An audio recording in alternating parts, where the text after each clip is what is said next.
Hello, all, and welcome to the Brooklyn Rail's Common Ground. I'm Anya, the events assistant here at the Rail, and I have the pleasure and the privilege of being your MC today for the second installment of our series, Looking After, Conversations in Art and Healing. Today's conversation on new histories of art, medicine, and healing features Elizabeth Lee, Frances Gage, Christian Kleinbub, Naomi Slipp, and Julia Rosenbaum, with a special introduction by Suzanne, Hudson, and Tanya Sheehan. We'd like to thank Colby Center for the Arts and Humanities and USC Dornsife Colleges of Letters, Arts, and Sciences for making this event possible. We're also thrilled to welcome the poet Kevin Powell here to close today's program.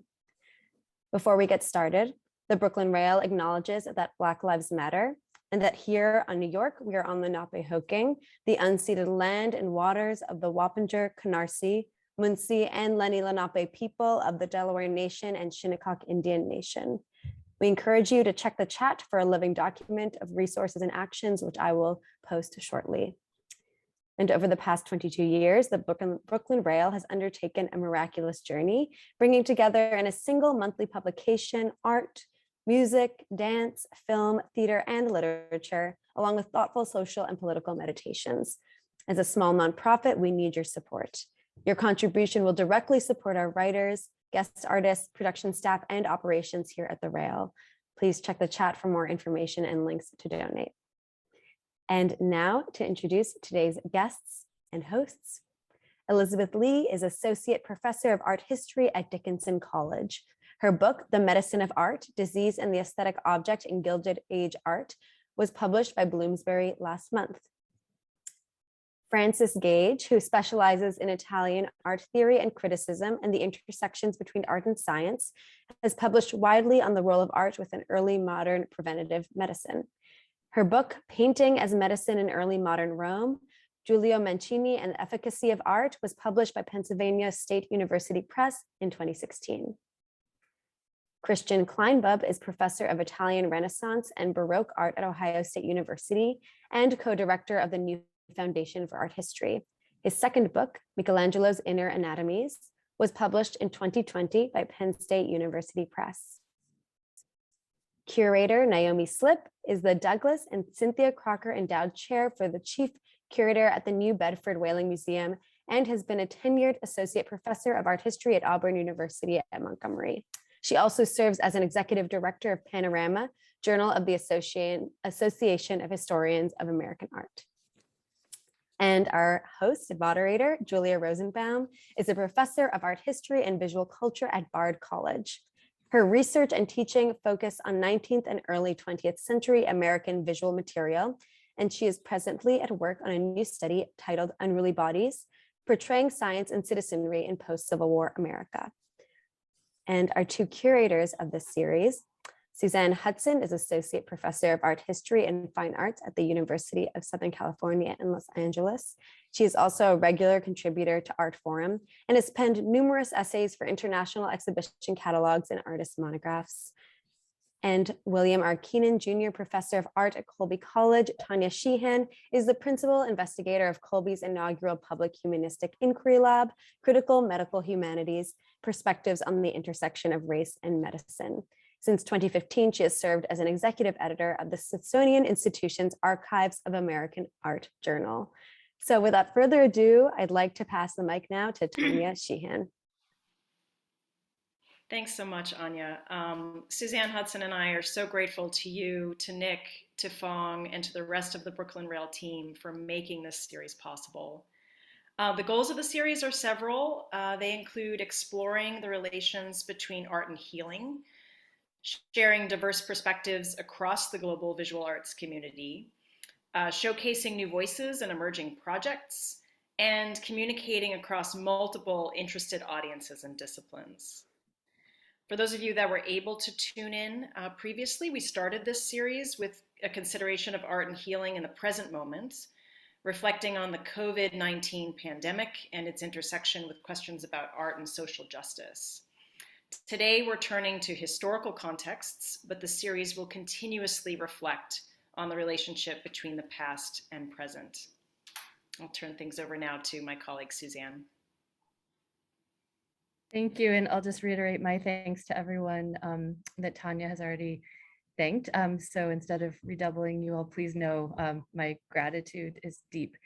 So all I'll add to this before handing over to Julia to get the conversation going is just to help remind us of some of the questions that have animated the first session and hopefully this one and subsequent conversations to come as well. So we're really interested in thinking about how to define art making and healing. How does art represent or construct ideas about health, healing, and care or care work? And in what spaces can this work happen and for whom? So we're especially interested in questions of audience historically and at present. So with that, I think I will hand it over to Julia and welcome everybody to today. Thank you, Suzanne. And I add my voice of thanks, and I'm very grateful to be here and to be a part of this series. My own interest in this nexus of art, medicine, and healing stems from my present research project that explores notions of the healthy body in relation to civic identities, from the injured bodies and lost limbs of Civil War soldiers to the eugenics movement in the early 20th century. And as Suzanne and Tanya have already kind of iterated, the series broadly asks questions about how art functions and how art relates to medicine and healing. And today's event is more specifically focused on a point where I think art and medicine meet, which is the human body. And the conversation today is really angled toward considering issues of the human experience of corporeality and notions of embodiment, however fraught and ambiguous and celebratory those might be. So we'll be pondering those issues through a historical frame today, starting with the 1500s and then moving into the 20th century. And Christian will start us off, followed by Francis, then Naomi and Elizabeth. So I will turn it over now to Francis to Christian, sorry, to launch this conversation. Thanks, Julia, and thank you to Suzanne, Tanya, and the amazing people of the Brooklyn Rail who made this possible. I'm grateful to have the invitation.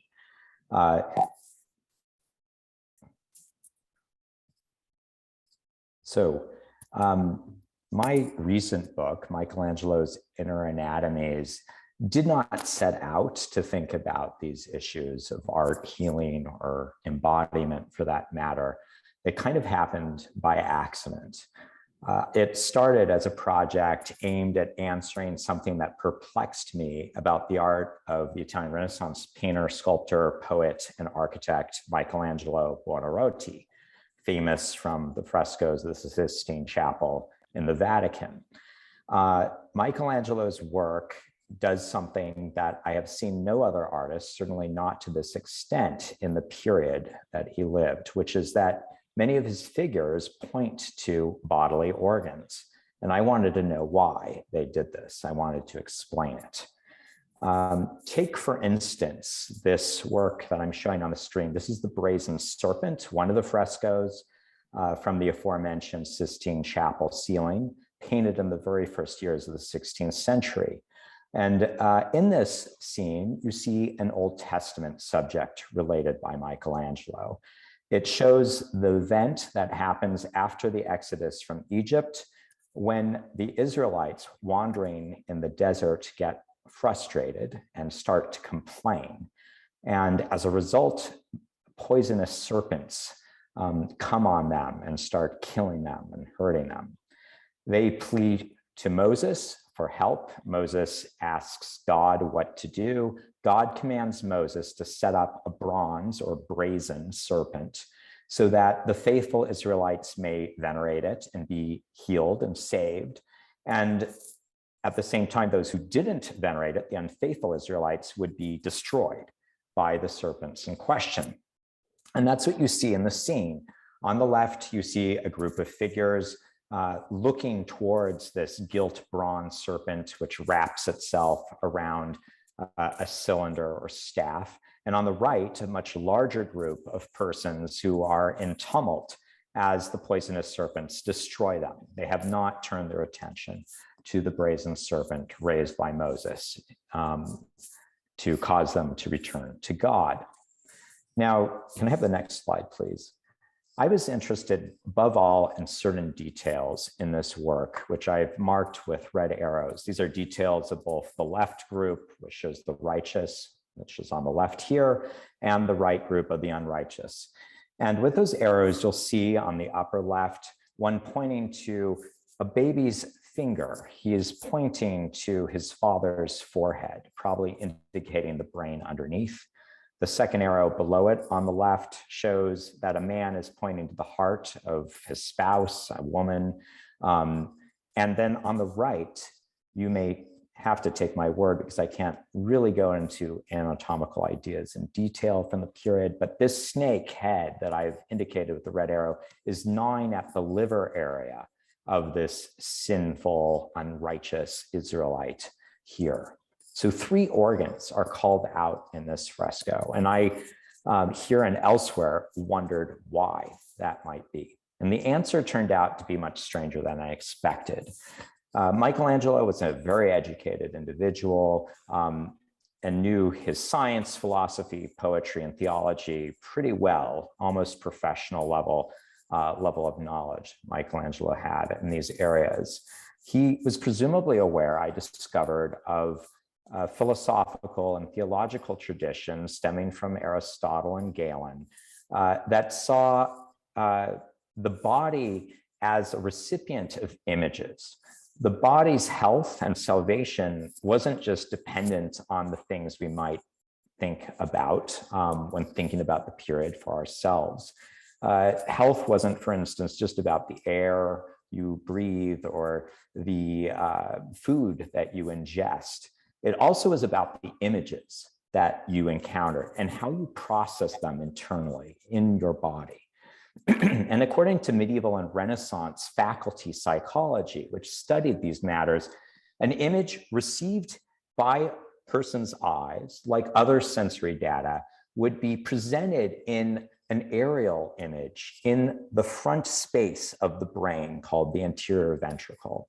After that image was formed there, it would go elsewhere in the body to be processed in different centers of the body. If it went further into the brain, to the middle of the brain where the soul and intellect were thought to dwell, it might be processed rationally and cognitized. And if that cognition was healthy, it would send a message, this central area of the brain would send a message to the heart, which would activate the will to move the person who's seen the image towards veneration, towards encompassing and conforming to that image, both internally, spiritually, and physically. Images were often seen as a big part of healing as a result.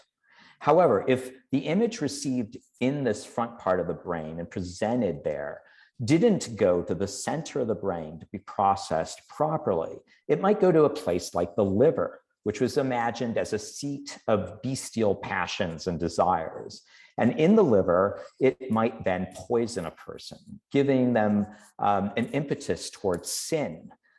They might see the image of a beautiful thing, and instead of conceptualizing it as the image of God's own beauty, they might become lustful and want to know it carnally, or want to do things that were thought in the period to be wrong and dangerous, both spiritually and physically.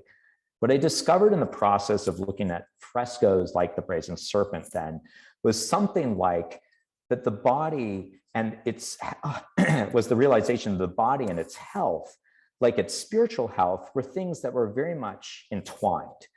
Images then played an important role in not just psychology and perception and the sorts of things we take for granted, but also in salvation and the way we function physically. They saw these things as entirely imbricated. Now, this book I finished well before COVID hit us. It was published, in fact, a month before the first lockdown in 2020. But I have come to think about my work differently as a result of COVID. I just would point out that like people in the period as a result of plague and disease thought of sickness and death or existential choices as being very much conjoined. When you got sick, even with something that we would deem minor, death was often considered to be a viable outcome, or a likely outcome, I should say. And so people thought about spiritual matters as deeply entwined with physical ones. If you sinned, if you sinned more than your average person, you were thought to be likely to die earlier because of things they thought it would do to your body, for instance. COVID made me kind of more aware, at least in my own life, of the way in which death and disease were intimately entwined even now, even though before COVID, I tend to see death as something that happened only to the elderly or the very ill. I now could kind of put myself back into the mindset of Michelangelo's own time, where even a minor illness might mean you were making choices that affected your salvation in the afterlife. So now I approach these images with a lot more sympathy and I hope empathy, having suffered through the pandemic in admittedly the minor way I have done. Thank you.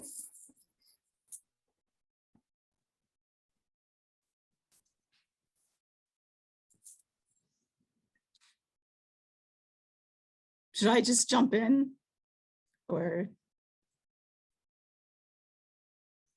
Yeah, I think so. Great. Hello, everyone. I'm really excited to be here and taking part in this conversation. I want to echo Christian in thanking our hosts, Julia and Tanya and Suzanne, as well as the team at Brooklyn Rail. So it's wonderful to be here. One of the driving forces, one of the driving questions of my research is what the arts do in a society, or what they were thought to do in a society that in many ways is very counter to ours. In fact, I was drawn to the period of the Counter-Reformation initially, a period in Italy, roughly 1550 to 1650, give or take. But I was drawn to this period because I just couldn't relate to the art. In fact, I wanted to understand why it was that anyone could be drawn to the sort of overwrought ideological art that was produced in this period, and how I've changed over many years. But I am particularly drawn to understand the role of the imagination in this period in fulfilling art's healing promise. So, as I was saying, the art of the Catholic Reformation, what comes to mind is massive frescoes that are explicitly ideological, that celebrate the Catholic Church, that are in the service of this ideological and explicitly triumphalist program. My interest is not so much in religious art per se, but really in what art does in the spaces that, to the extent that there were spaces outside of a Catholic ideology, but what art does in those spaces that are ostensibly not religious or not entirely religious.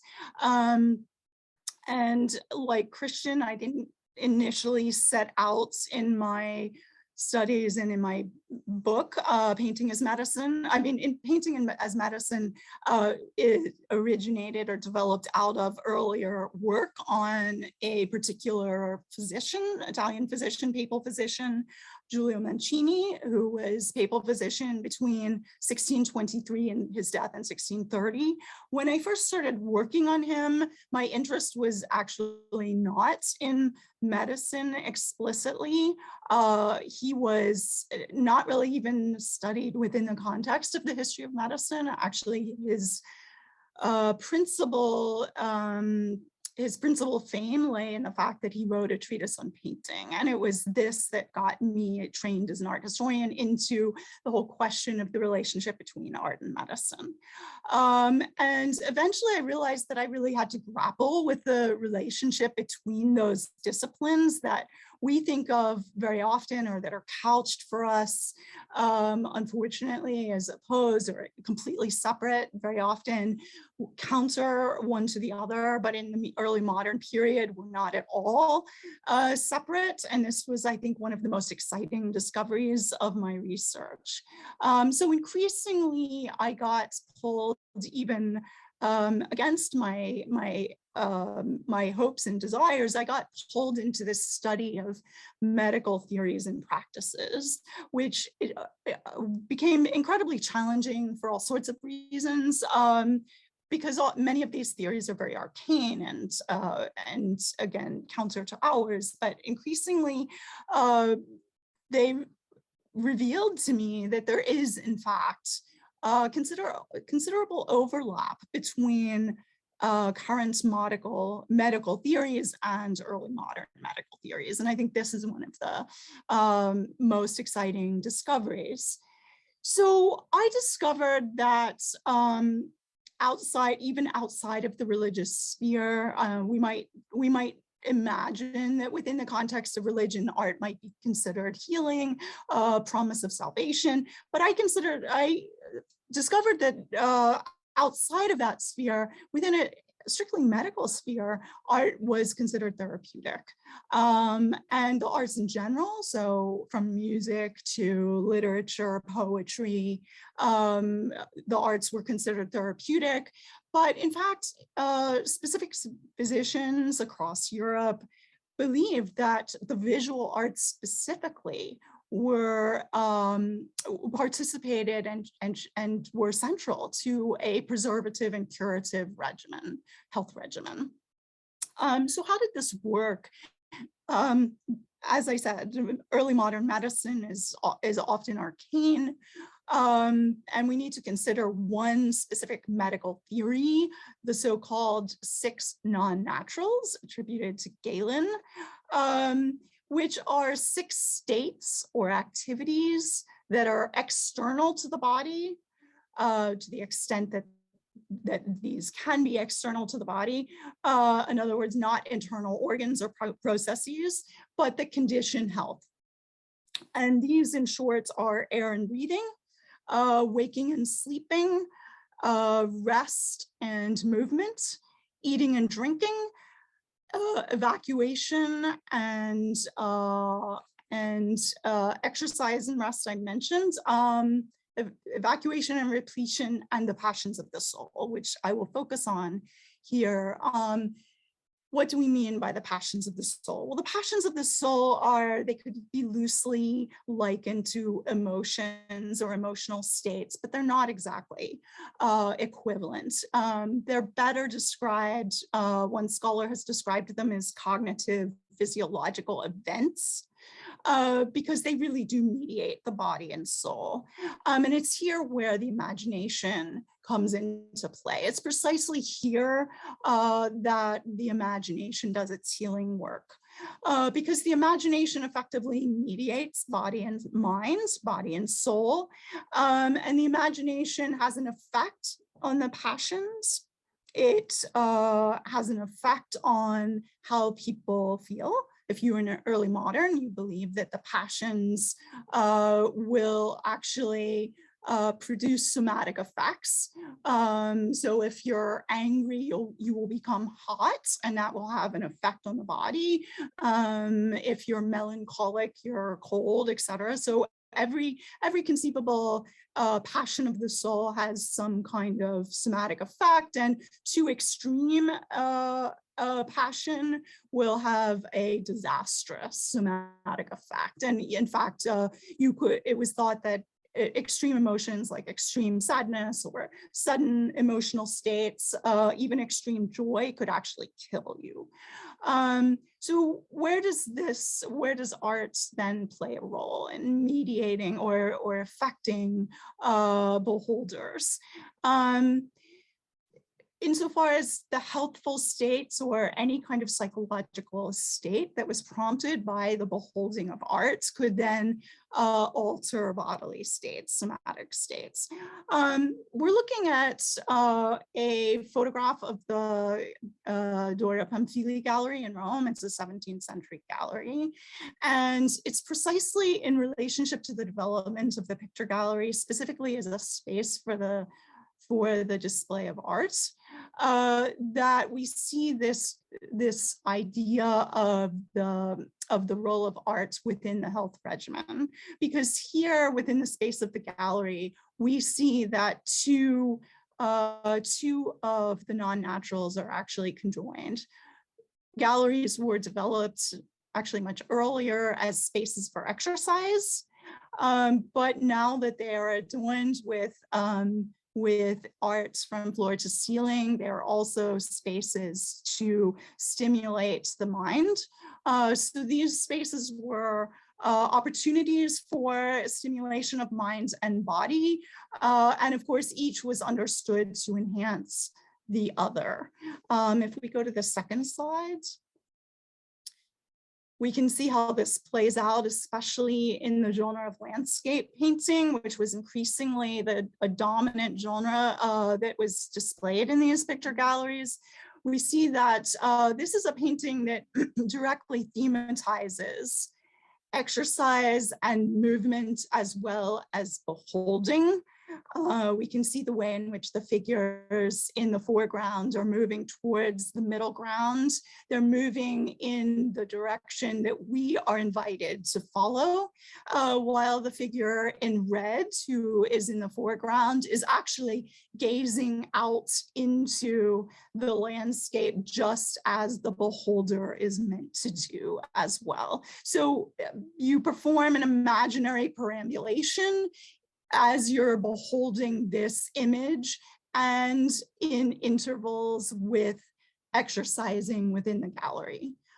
And then finally, if we can turn to the third slide, in addition to considering different genres and how they operate, so we're looking at a genre that's mythological, but also framed in relationship, explicitly erotic, and understood to perform very specific functions within domestic environments. I consider the effects of art on specific communities, especially women, who are understood to be especially vulnerable to the passions and to the effects of the passions. And this played out in both positive and negative ways. It was believed during conception and pregnancy, when women were even more vulnerable than usual. So that images that were observed, whether they were pictorial images or actual objects, they had a profound effect, it was thought, on the bodies of women, insofar as the imprint of any image in the imagination could imprint the body of the fetus in the womb. So although this prompted considerable anxiety, it was also increasingly in the 16th century thought to potentially produce, or could be harnessed and manipulated to produce healthy bodies, if the kinds of bodies such as those that we're looking at in this painting, especially the plump, playful, healthy bodies of the little Cupid figures, would be imprinted on the imagination of the mother and then transmitted to the fetus in the womb. That would ensure healthy bodies of the next generation. Thanks.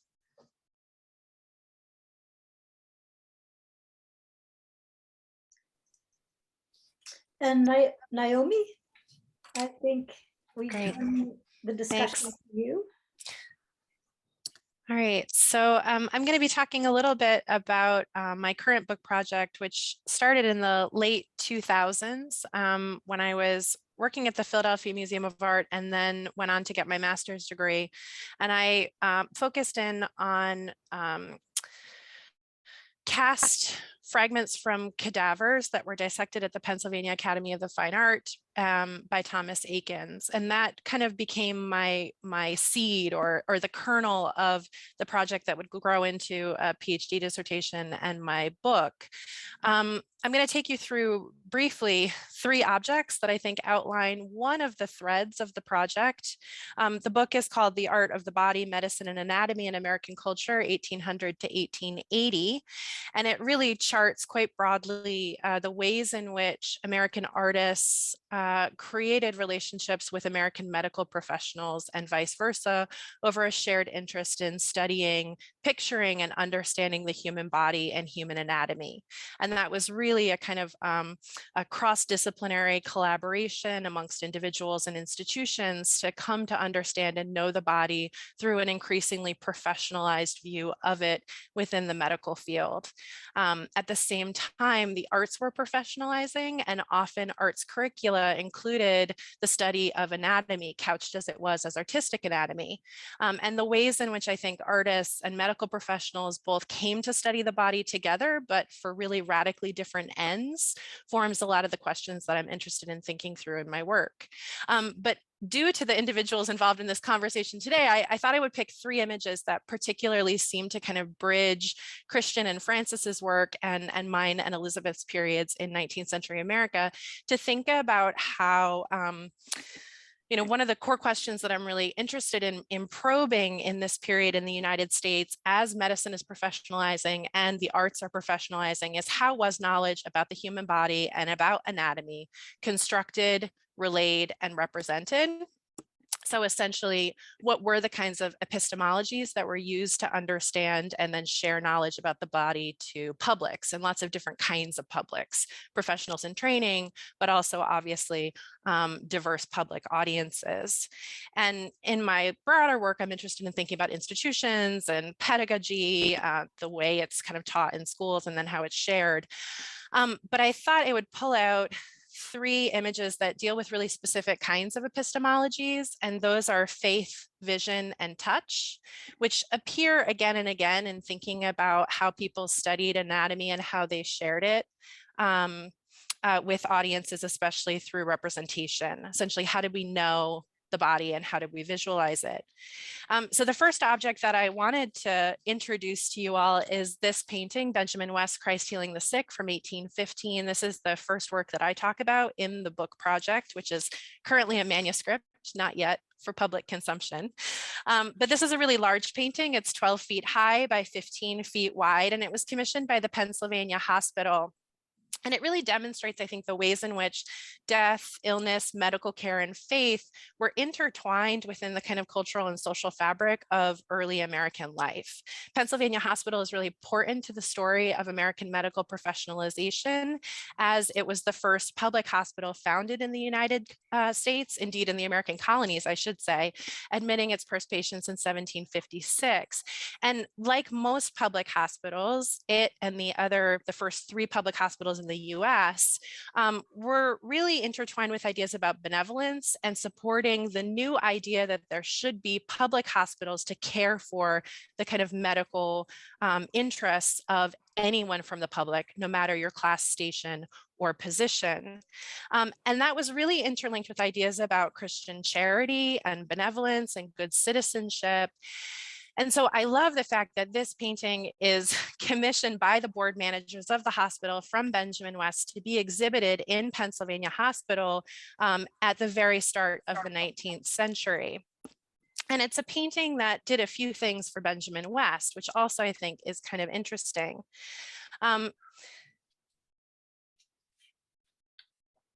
So West's wife had recently died when he received the commission to do this painting. She had died in 1814. And when he sent the painting from London, where he was working and living, to Philadelphia, he sent a letter along with it. And in part, the letter said, Mr. West bequeaths the said picture to the hospital in the joint names of himself and his wife, the late Elizabeth West, as their gratuitous offering and as a humble record of their patriotic affection for the state of Pennsylvania, in which they first inhaled the vital air. thus to perpetuate in her native city in Philadelphia the sacred memory of that amiable lady who has his companion in life for 50 years and 3 months. So the painting becomes a memorial to West's wife and speaks to her long protracted illness, but then it also operates as an offering for individuals in the hospital, certainly, who would walk by this painting every day where it was originally installed and be reminded of the treatment they would receive in the hospital, but also the ways in which, if something went awry, certainly they could be promised salvation through their Christian faith. It's worth noting that this painting was put on public view and money was raised from its exhibition for the hospital, and that was a really common practice with public hospitals in the early United States. One of the first artists known to visit the picture house where this was on view was Charles Willson Peale and his son Rembrandt. And for those who know the history of American art, 3 years later, Rembrandt would tour his own painting, The Court of Death, which likewise depicted sick and dying individuals at the forefront. So this is the painting that I wanted to start us out with.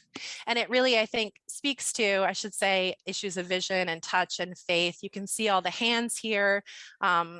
Touching on the bodies, raising the hands, inviting Christ, of course, to touch them, to heal the sick, to render the care, in this case, a Christian kind of care that would mirror the medical care that you would receive in the hospital. The next work, if you can move forward, Anya. This is a daguerreotype of an early operation using ether for anesthesia. This is one of a series of the first photographs documenting surgical care in the United States. And this is just really briefly one that I think is interesting for thinking about how touch and vision and representation work in medical settings, because purportedly this shows the action of ether for anesthesia, but in fact, how can we possibly see the anesthetization of a patient? How can we possibly see ether or anesthesia actually at work? And so in the chapter, I really engage with and try to understand why daguerreotypes were chosen as the vehicle for delivering this message, and how touch and vision are equally at work here. And if you can just make out, the surgeon in the foreground here has his hands on the leg of the patient who's been anesthetized, indicating a kind of insensitivity to touch and making it clear that he is no longer sensory or feeling. The third image to finish up is an image that I addressed toward the end of the book. And this is in a chapter in thinking about going back to the study of anatomy at the Pennsylvania Academy of Fine Arts, and how students at the Academy by the 1880s were dissecting cadavers in the Art Academy, and what the experience of that might have been like for different students. This is Henry Ossawa Tanner's The Resurrection of Lazarus from 1896. And this is a painting that he does while abroad. It's a really important work in his career as an artist. It received a medal at the 1897 Paris Salon, and it really clearly depicts a dead cadaver at the foreground of the picture. And so I'm interested in the ways in which, again, touch and vision, what's seen and what's unseen, ideas about healing, about faith, and about both medicine and art operate in this kind of work to convey ideas about anatomy and the body and health, but also go much further beyond that. So I think I'll stop there so that we can move on to Elizabeth and then get to our conversation. But hopefully that gives a taste of some of the ways that the chapters address these themes. Thank you, Naomi. And so Elizabeth, we turn to you. Great, thank you so much, Julia, and to all, a warm shout out for all the hard work that's gone into preparing today's presentations. I want to particularly thank the Brooklyn Rail team and also Tanya and Suzanne for putting us together in this wonderful series. I'm delighted to be part of it. I will say that the title of my new book, The Medicine of Art, is really a great starting point to talk about what I wanted to say today, which is that medicine or art functioned as a form of medicine in the Gilded Age. And I think that's certainly an argument we can and want to make about many periods of time. But in my project, I try to specifically lay out particular parameters that map onto what was happening with disease in the late 19th century in America. And to just pull out a couple of small things with regard to that, Certainly one of the big items of interest in this period is the issue of germ theory, and really how that introduces a whole new understanding of what disease is. It's no longer something that's picked up through miasmas that are detected through smell, but rather circulates through these invisible microorganisms known as germs that no one can see with the naked eye or smell or touch or taste, but they're everywhere, and disease is spreading through them. This creates a kind of crisis around medicine, where there's sort of peaked anxiety around contamination, especially when people are living in crowded urban environments. And it seems that diseases like tuberculosis can spread from one family to the next building, to the next block, to the next street, very quickly and with relative ease, again, without an ability to really sort of locate this particular sites of transmission. Of course, the issue is made more existential and worse by the fact that with tuberculosis, for instance, effective treatment and cure are decades away. Streptomycin and the antibacterial revolution doesn't take place until the 1940s. So you have this very poignant, long window of time where there's a heightened anxiety and awareness about illness and its ubiquity, and at the same time, an inability to really sort of do much to cure it or to treat it effectively. Not that there weren't plenty of people offering to do that at the time, but in terms of effective medical treatments, there's a yawning gap between those two moments. And I put it in these terms partly because we've all just lived through this, right? Becoming acutely aware of the presence of COVID, its impact, our incredible vulnerabilities to this virus, and the time that it took, which was of course record-setting, to come up with a vaccine that would begin turning the tide of it. And obviously we're not done with it yet, and we don't have all the treatments that we want. But I think all of us have sort of lived through this period of intense anxiety and sort of fear around the prevalence of disease and our sort of incapacity to know how to respond to it. So two artists that I wanted to highlight very quickly today, just to give you a sense of how this plays out in my project.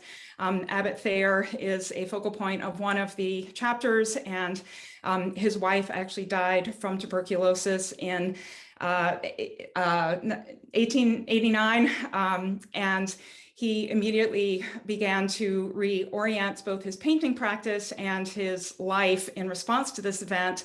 What we start to see in his art is a turn toward the depiction of his children, the three children he had with his wife, Kate.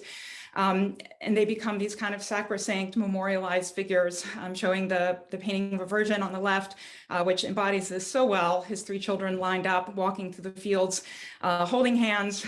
They become a memorial to this loss of Kate.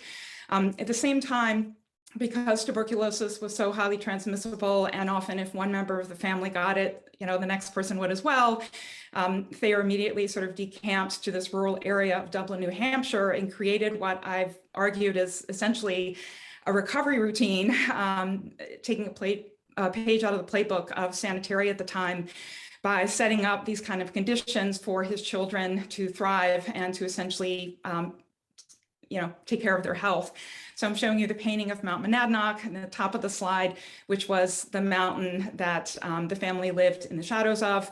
And they would take daily mountain walks up the mountain. Literally, this was their daily ritual. And again, I think for all of us who've just lived through COVID, the daily mountain walks doesn't sound so far afield. Likewise, one of the key strategies that were used in the sanatoria, where people with tuberculosis would go, not because it would really cure them, but it was a place where they could go and focus on their health under supervision. One of the main ideas there was that people would sleep outdoors in these lean-tos.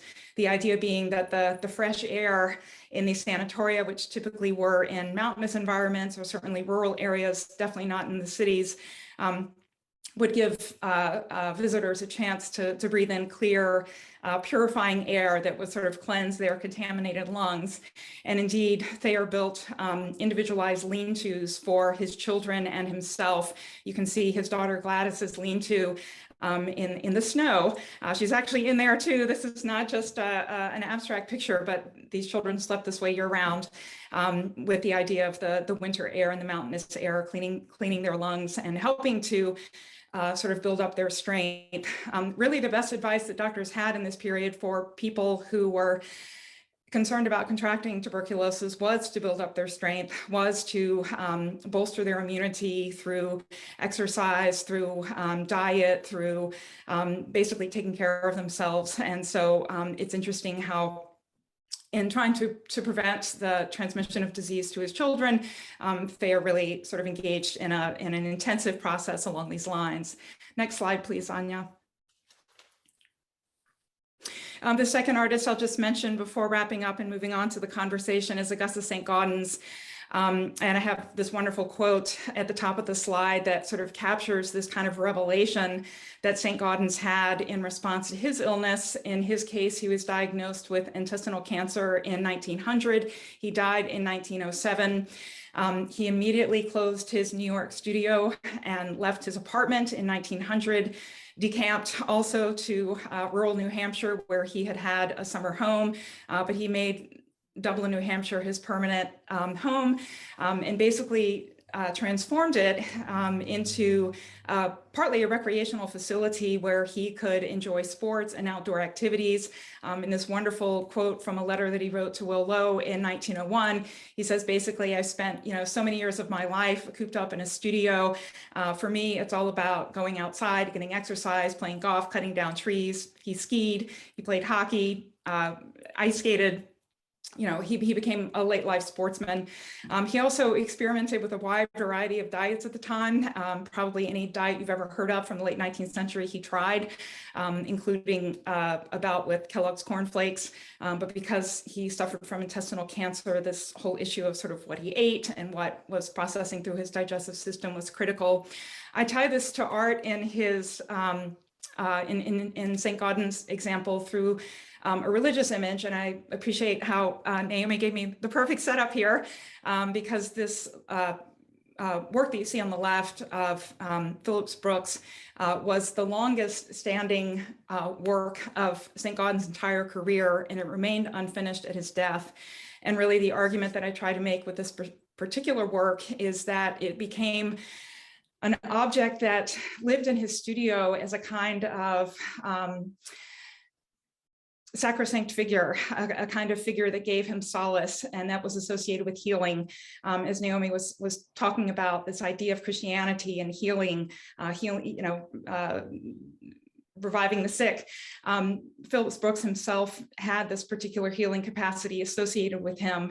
This was part of his preaching practice. He seemed to be able to cure the ill. And just to make sure we got that, St. Gaudens actually put a figure of Christ right behind him to underscore that message.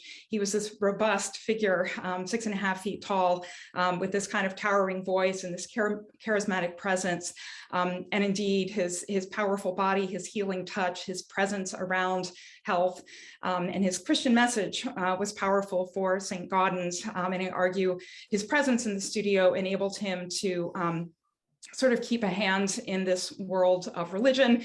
He was a sort of quasi-Catholic, but really found himself investing in this new culture of health as almost a form of religion at the time, which actually Phillips Brooks was an advocate of.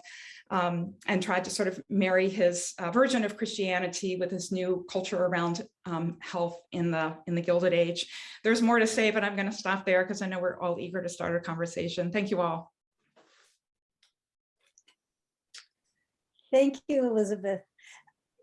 There is so much, I think, generative with these various different angles that move through these different historical moments. And various kinds of themes sort of popped out to me in thinking about agents for healing, from the personal agency and the intersection there with professional medicine, and perhaps the uneasy connections or conversations where that takes place. I think one of the other things, and maybe I'll open with this, is what came out of a number of the different talks too. We think about the act of viewing, and I think we presume a certain kind of therapeutic role, but maybe we can also talk about an empathic role of the act of viewing. And I think that came out in a couple of the presentations as well, is even the limits of vision. We think about art and vision, but in fact, I think as a number of you have pointed to, the body is a repository of sensory experience. It is a full range of sensory experiences, not just vision. And in some ways, maybe we can think about the role of touch in relation to seeing, as Naomi mentioned, but also to the full range of sensory experience. So maybe, can I just throw this open to all of you, is how your work perhaps addresses the tensions that arise between the inner and outer, the spiritual and the corporeal, the sensory and sight, the body and the mind, even based from the Cartesian, right, duality of a separation of those two. I could jump in. Yeah, go ahead. Sorry. I was just going to jump in and say, I mean, from the perspective of, history of anatomy, that is one of the primary challenges, right, of visualizing the body is that vision doesn't capture the complexities of the three-dimensional form that has to be delayered through different phases, and that's been systematized and schematized to make it understandable, but all of it is cleaned and not at all actually accurate, right, to what happens through dissection, essentially, or through corporeal exploration. So I think vision is always at the center of a lot of studies in the history of anatomy, because it is continually affirmed as not quite enough. But Christian, please. I was kind of going to say something utterly different from the perspective of my period, which was that, like, just to speak to this question that Julia raises of the inner and outer. I mean, Michelangelo's period, at least for Michelangelo, certainly, the inner body is like this profound, mysterious space. In the way that we may think that, if we even think it, that some spiritual or idealist realm lives beyond us. They, of course, had their heaven. Those of this Christian culture who were believers did. They also thought of the internal parts of the body as this profoundly mysterious, unfathomable realm. And though they had anatomy, as Naomi was discussing it, to map it out, it was in itself mysterious, despite the words, despite the inadequacy of these images that were made of internal bodily parts. It was still thought to be like almost this receptacle of things that are, almost beyond comprehension. And I think, like, a lot of the potency of art in the period was that it was kind of allegorical of what couldn't be shown. And, Michelangelo's work, at least speaking from my perspective, that sort of mystery is behind all these pointing gestures. And then you think of external images, whether they're visual or sensory, like touch images, they enter the body as kind of little microcosms of the thing itself. And then they are imagined by people in the early modern period as like traveling around, and like where they lodge, whether it's before the soul or intellect in the head, or it's before, it can be eyes of the body and the liver or the heart. That's kind of how they come to be revealed, through our external reaction in those organs to those things. But essentially, we have to imagine something like outer space, like it's at least as a conceptual framework for thinking about the internal self in this period. This is the seat of the soul, but it's also the seat of all these things that are called souls that don't correspond to kind of the ghosty soul that we tend to refer to when we say it today. And so sickness and health and all of these things are also part of this profoundly weird system that, at least speaking for myself as a secular individual, it's very hard to wrap your mind around.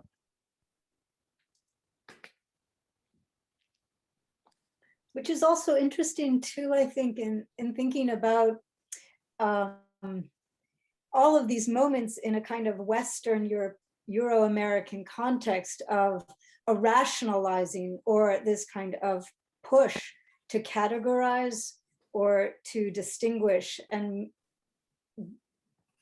how fraught or perhaps not helpful that that might be. I just wanted to jump in and add on to what Christian was saying, just to flesh it out a little bit more, this notion of early modern physiology, which I think is so fascinating because there wasn't really a division between inner and outer. That's just the point, that external objects actually were understood to emit what were called species, which were immaterial images, which actually enter the body and then are transmitted through it, as he mentioned.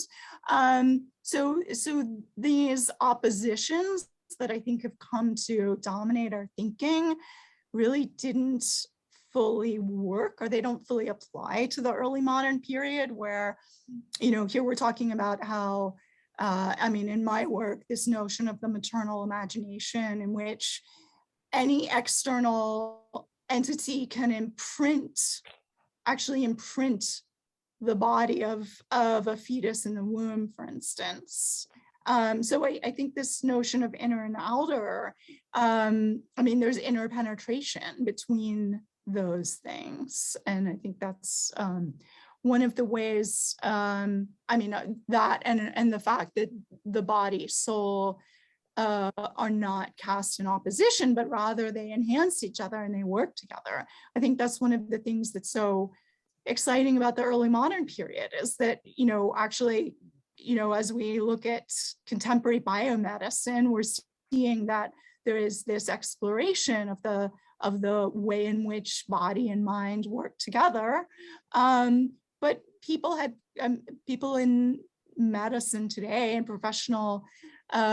medical professionals are unaware that some of these notions actually pre-existed at earlier points in history, and that there wasn't this opposition between body and mind.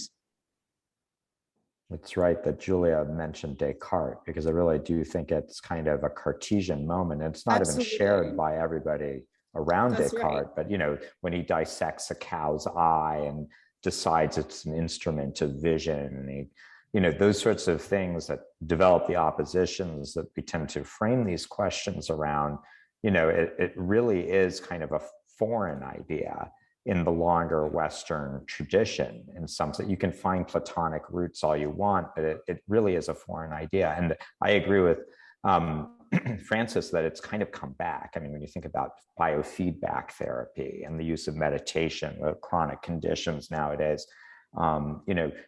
no really advanced doctor, as far as I'm aware, believes that certain conditions are all in a person's head anymore. Everybody believes that there's kind of a neurofeedback aspect to a lot of diseases nowadays, and people are trying to treat that again.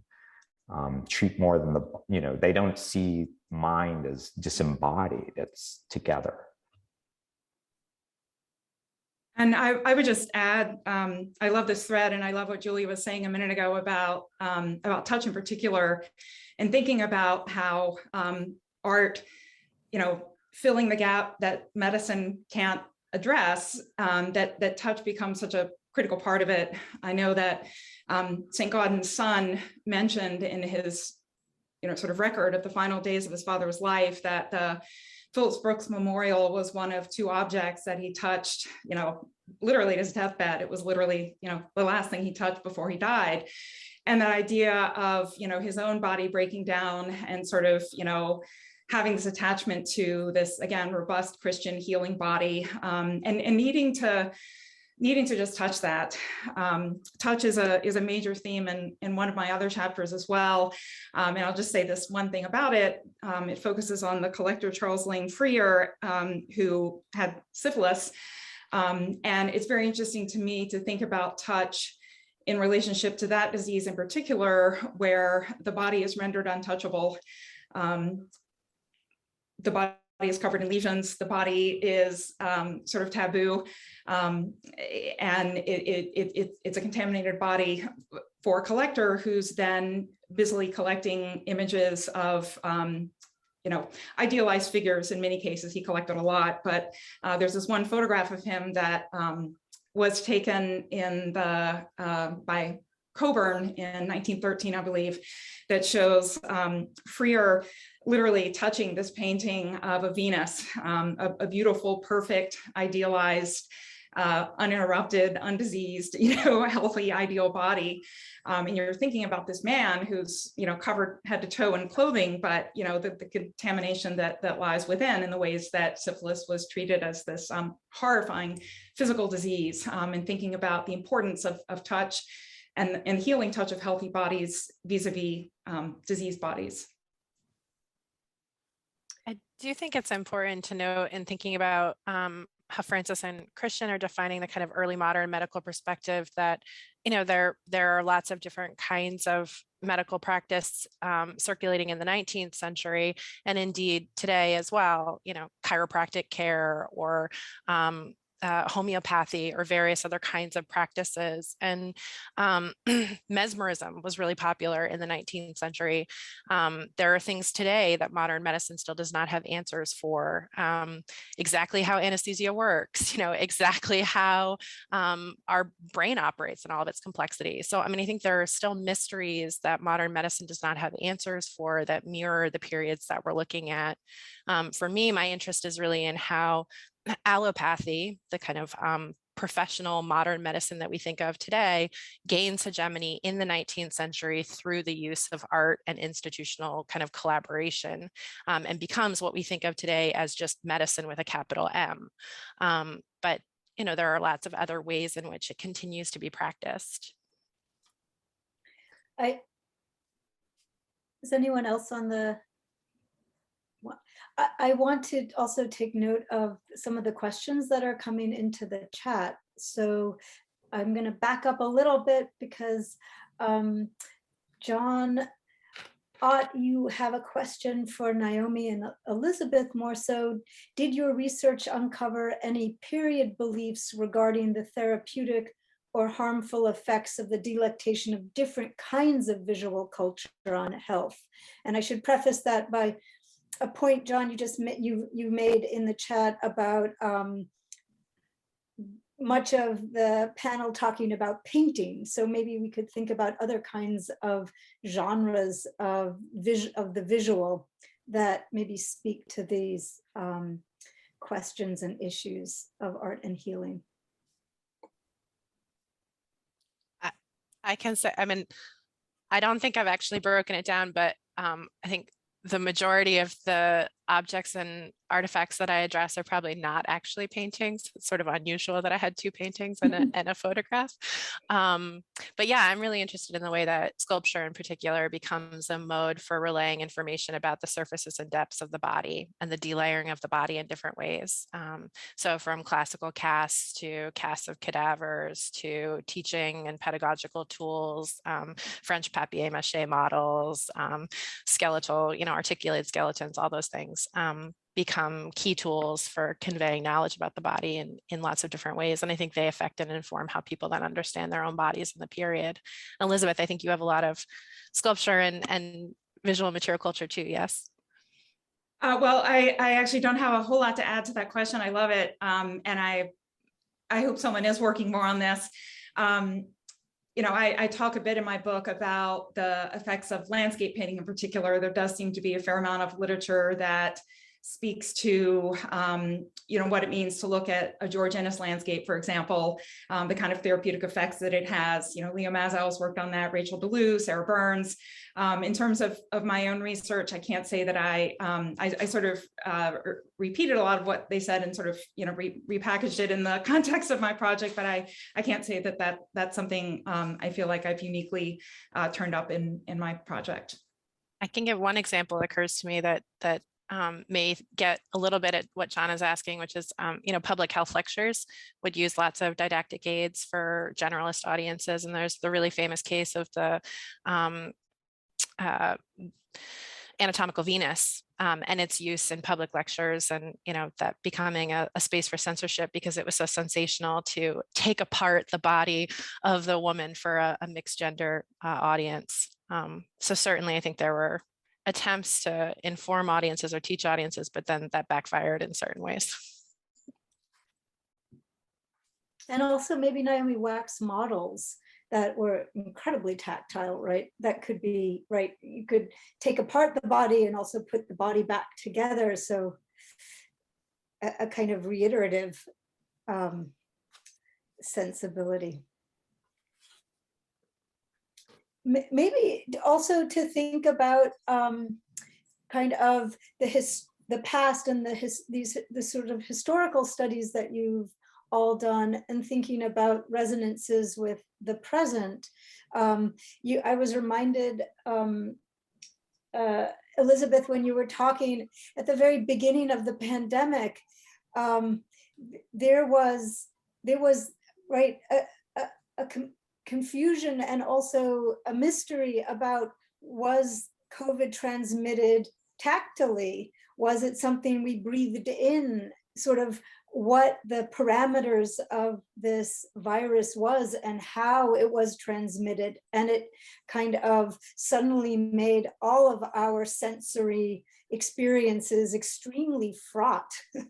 And, how we moved through the world suddenly became much more complicated. And so Tanya has something a question in the chat to think maybe more broadly about how, if any of you would like to comment on more specifically how your work has been reframed or motivated differently, or perhaps even reshaped, and the questions of research endeavors reshaped by the current and ongoing health crises, or the kinds of new questions that you are interested in exploring. I'll just jump in. I guess I was continually struck by how we might have come full circle, where we tend to monopolize, I think, contemporary biomedicine. When we think of medicine, we think only of that, generally speaking, and we expect tremendous things of it, right? We expect full healing, even though we know that there are limits, right? And we have perceived those limits throughout the pandemic, but also the kind of marvelous powers that biomedicine achieves or has. But I guess I was continually struck throughout the pandemic about the relevance of the period that I study. I have to just give a little plug for the early modern period, because I think there's so many resonances. The fact that we could attribute it to the relative ineffectual nature of early modern medicine. I tend to just reframe that a little bit differently and think that early moderns were on to something about the preservative powers of an infinite number of activities, human activities, that can alter or affect health in a myriad of ways. If we think about the Galenic non-naturals, it sounds really arcane, but in fact, we're talking about activities that in the popular imagination, as well as amongst modern physicians are known to affect health. And I was just looking last night at the Mayo Clinic's recommendations about how to maintain mental health throughout the COVID pandemic. And there are so many recommendations that could have practically, I mean, they're not identical to the early modern period, but they're closely related, from exercise to art making, to reading, to listening to music. So this set of activities that were embraced by early moderns, I think we know implicitly that these things are healing. And I was sort of, I guess, heartened okay, the pandemic has been awful, but I was kind of heartened that it forced us to become more creative, maybe, with the way in which we're more expansive in our notions of what constitutes healing, and to look for a variety of different activities to achieve that, and not just think about like pharmacology or just about, you know, doctor visits or hospitals, but the way in which we achieve health on a daily level and more in the preventive sense. I'd also add that, like, thinking about the four of us today who are on the panel and our ideas, you wonder if you might say that these early modern and then, you know, 19th century and early 20th century ideas about medicine and health and art's role in health, maybe a lot of the approaches we're looking at would be conceptualized by our contemporary doctors as like engaging a placebo effect, like all different sorts of ways in which you might imitate the placebo effect of a medicine trial. Insofar as we already know, because there is a placebo effect, that people can garner benefit from various practices, even if they turn out to be the placebo, right? Because they expect some sort of curative property in whatever they are given. And in a similar way, I wonder if for all the artists and their audiences we're talking about today, if we can't imagine them as finding ways, early ways, different ways of engaging a reality of health that has kind of been relegated to the placebo effect when we think about medicine today. Just a thought.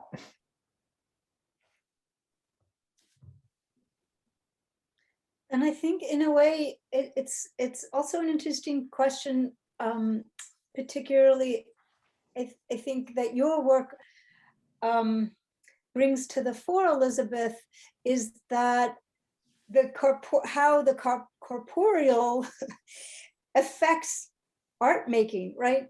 All of your artists experienced devastating kind of bodily challenges, and that when we look at what they're making, we sort of have new levels of insight into kind of the act of making, and that kind of context of what bodies are going through, whether it's in the early modern period or in the 19th century. I think it very much reminds us to think about the material that is at root in at least for historical analyses that we sometimes, I think, get distanced from as scholars sometimes. Yeah, I love what you're saying, and just the one thing that's been interesting to me is to realize, as I was kind of figuring out what material to focus on for this project, is that none of the images I look at have any hint of illness or disease. They're healthy, robust bodies. They're, full of health and life and vigor. And so I think that's really fascinating what you're suggesting, that there's a kind of process through which artists are taking materials, whether it's paint or something else, and sort of working through anxieties and issues with illness and sort of coming out with something else in the process, but to think about the act of making art as itself therapeutic, not just the objects themselves, which I think is a lot of what we've been talking about today, but the very act of working with materials. I know for Thayer in particular, the way he used paint, the very physical, rigorous way he used paint was a kind of, physical, visceral working out of things. So I think that's a great question to bring to this. Michelangelo saw his sculpting as part of his health. He lived into his 80s, very rare at the time, and saw some of his most famous and unfinished pietas as part of a health regimen in his life, along with diet and, he said, sexual restraint. So I think going back to the thinking about kind of more widely the ways in which the pandemic affected my work and thinking, I think I've approached it, I think, in thinking about the kind of ways in which the questions of my project focus on issues of health. I think I've much more reflected on the ways in which the 19th century inequalities of the medical field and the ways in which the study of anatomy and the study of the body was always kind of a cultural and social negotiation and navigation about what to do with the dead and the sick and the ill, especially across class and race and ethnicity, that those inequalities remain consistent. And I think, thinking about especially, I remember the moment seeing, I'm sure all of you do, seeing the photographs of Hart Island and thinking about like how to deal with and address the dead of the pandemic, and recognizing that there were so many parallels between the 19th century and these similar questions and struggles and our own current condition in the pandemic, and how surprising or not surprising those parallels were. I think that's a wonderful observation, Naomi, that the kinds of inequalities, that the disparities that we can look back to and see, I think, the roots of, in fact, right, from my, from what I know from the 19th century, the United States, that have a direct impact on the inequities and the disparities in medical treatment, in attitudes about sickness and in health, that are still being played out, that is the direct legacy of those kinds of categorizations, stereotypes, and that were in play much earlier. I think that's a beautiful place to wrap up the conversation. I see our poet is in the room. I want to thank you all so much for this your wonderful presentations and this conversation. And sometimes I wish we didn't have limits on time with the new social environment. So thank you all so much for being here and presenting. And I encourage everyone to check out the chat for our participants' books and work that they are doing right now. So thank you. Today, I am thrilled to welcome our poet laureate, Kevin Powell, to the stage to conclude us. We have a tradition of ending all of our events with a poetry reading. Poet, journalist, civil and human rights activist, and filmmaker Kevin Powell is the author of 14 books. His 15th book, coming in the fall of 2022, will be a new poetry collection, and his 16th book, in the fall of 2023, will be a biography of Tupac Shakur. His writings have appeared in a wide range of publications, including the New York Times, the Brooklyn Rail, the Washington Post, the Guardian, HuffPost, and elsewhere. A longtime and proud resident of Brooklyn, New York, Kevin is a native of Jersey City, New Jersey. So please, Kevin, take it away. Thank you so much. Can everyone hear me? Yeah. Cool. Thank you, Ms. Bernstein, Anya Bernstein. Thank you so much. Cool name, by the way, Anya Bernstein. I love that name. The poem is called We Them People. And as we deal with this very serious human rights issue in the Ukraine, I want to dedicate this poem, We Them People, as in we the people, to the people of the Ukraine, all the people of the Ukraine, whether they are Ukrainian Jews, African students, all people in the Ukraine, all people.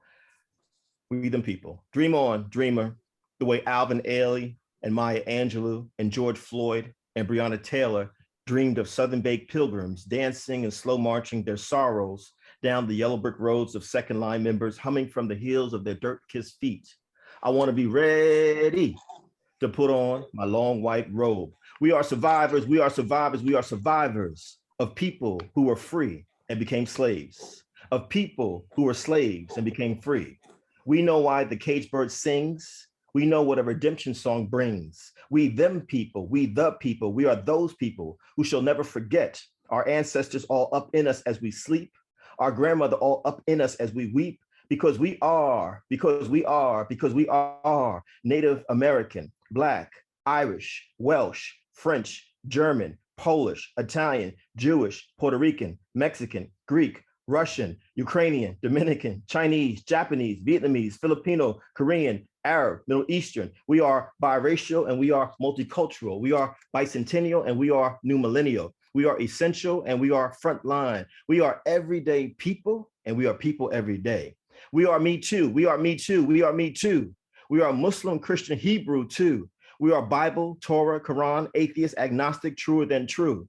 We are rabbis and imams and preachers and Yoruba priests, tap dancing with Buddhists and Hindus and Rastafarians as the Nicholas brothers jump and jive and split the earth in half while Chloe and Maud Arnold, them syncopated ladies, twist and shout and stomp and trump hate again, again, again. Yeah, still we rise, still we surprised like we got Judith Jameson's crying solo in our eyes. Every hello ain't alone, every goodbye ain't gone. We are every tongue, every nose, every skin, every color, every face mask. We are mattered lives painted Black. We are mattered lives painted Black. We are mattered lives painted Black. We are every tattoo, every piercing, every drop of blood, every global flood. We are straight, queer, transgender, non-gender conforming. We are she, he, they. We are disabled, abled, poor, rich, big people, little people, in between people. We are protesters, pepper spray with knees on our necks. We are protesters, pepper sprayed with knees on our necks. We are protesters, pepper sprayed with knees on our necks.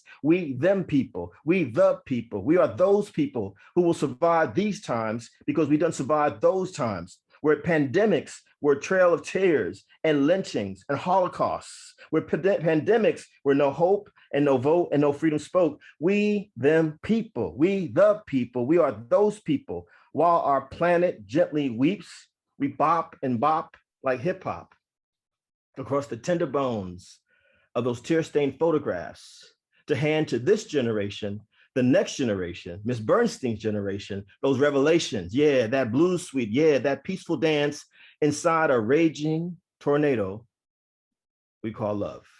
Thank you. Thank you so much, Kevin. Such a beautiful way to close out this event. So thank you. I really appreciate you being here. And thank you to Elizabeth, Francis, Christian, Naomi, Julia, Suzanne, and Tanya for bringing this event together. Thank you everyone who participated in the audience and asked questions. And we'd also like to once again thank Colby and USC for making this event possible.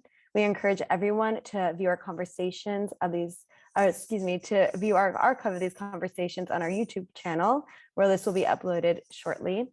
And you can join us tomorrow at 1 p.m. for a conversation with Luca Buvoli and Francesca Pietropaolo on the event of Astro Doubt and the Quarantine Chronicles, an exhibition at Kristen Tierney Gallery.